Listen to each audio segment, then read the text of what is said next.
दोस्तों स्वागत है आपका केएन ग्लोबल स्टडीज़ के चैनल में। राज्य के नीति निर्देशक तत्वों की श्रृंखला को हम आगे बढ़ाते हैं। इसके पहले वाले वीडियो में हमने 36 से 40 तक के अनुच्छेदों को देख लिया था, जिसको हम इंग्लिश में directive principle of state policy भी बोलते हैं, डीपीएसपी शॉर्ट फॉर्म में बोलते हैं।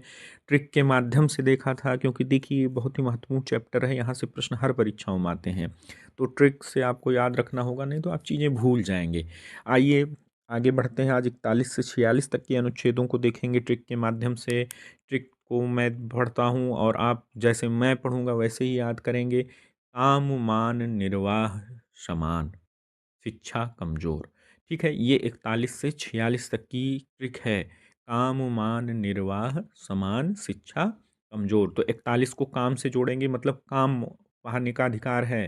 ठीक है, मान 42 क्या है, मान से जोड़ेंगे मानवीय दशाओं, काम की मानवीय दशाएं भी होनी चाहिए 42 में। फिर निर्वाह 43 को जोड़ेंगे निर्वाह से, मतलब निर्वाह मजदूरी, कर्मकारों के लिए एक निर्वाह मजदूरी होनी चाहिए।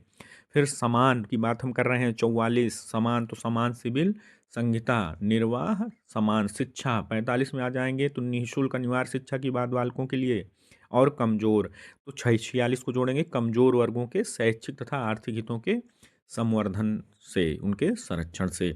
तो काम मान निर्वाह समान, शिक्षा कमजोर, ये 41 से 46 को इसको जोड़ेंगे। आइए इसको डिफाइन करते हैं, इसका एक्सप्लेनेशन देखेंगे तो ट्रिक और आपके गहराई से आपके दिमाग में छप जाएगी।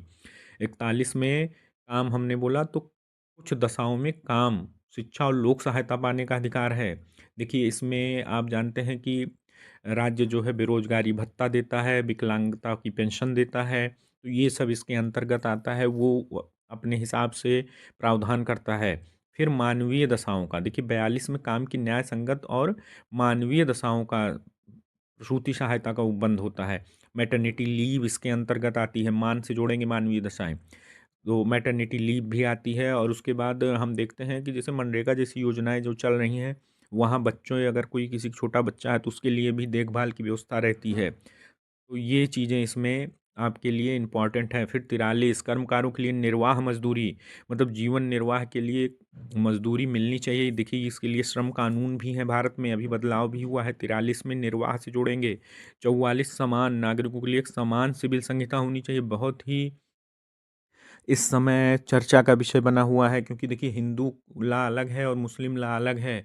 तो उसके हिसाब से जो है फैसले होते हैं। गोवा जो है शुरू से समान सिविल संहिता लागू है आज़ादी के पहले से, आज़ादी के बाद से लागू करने वाला राज्य उत्तराखंड है। अन्य राज्यों में भी चल रही हैं बातें। ठीक है, 45 में आएंगे तो बालकों के लिए निःशुल्क और अनिवार्य शिक्षा की बात करने की बात कही गई है। 10 वर्षों के भीतर कहा गया था कि सभी बच्चों के लिए कर दिया जाए। और आप देख ले रहे हैं प्री प्राइमरी से लेके आंगनबाड़ी से लेके और अ, जूनियर सेक्शन तक 6 से 14 साल के बच्चों के लिए ये शिक्षा चल भी रही है। 45 शिक्षा से जोड़ेंगे। 46 कमजोर, हमने ट्रिक में बताया, तो अनुसूचित जातियों जनजातियों अन्य कमजोर वर्गों के लिए उनके शैक्षिक आर्थिक हितों का संवर्धन करता है। तो देखिए इनके शैक्षिक सावधानी, सामाजिक अन्याय और शोषण से रक्षा करेगा। तो SC ST एक्ट भी आता है इसमें, राज्य ले आती है। दूसरी चीज़ तमाम अन्य कानून हैं ट्राइब्स के लिए। तो ये सब चीज़ें 46 में आएंगी। तो आपको ध्यान रखना होगा काम मान निर्वाह समान, शिक्षा कमज़ोर, और इसको जोड़ना होगा। बहुत ही ध्यान से पढ़िए, अपनी तैयारी करिए। बहुत सारी वैकेंसीज लगी हुई हैं। ढेर सारी शुभकामनाएं आप लोगों को। Thank you very much.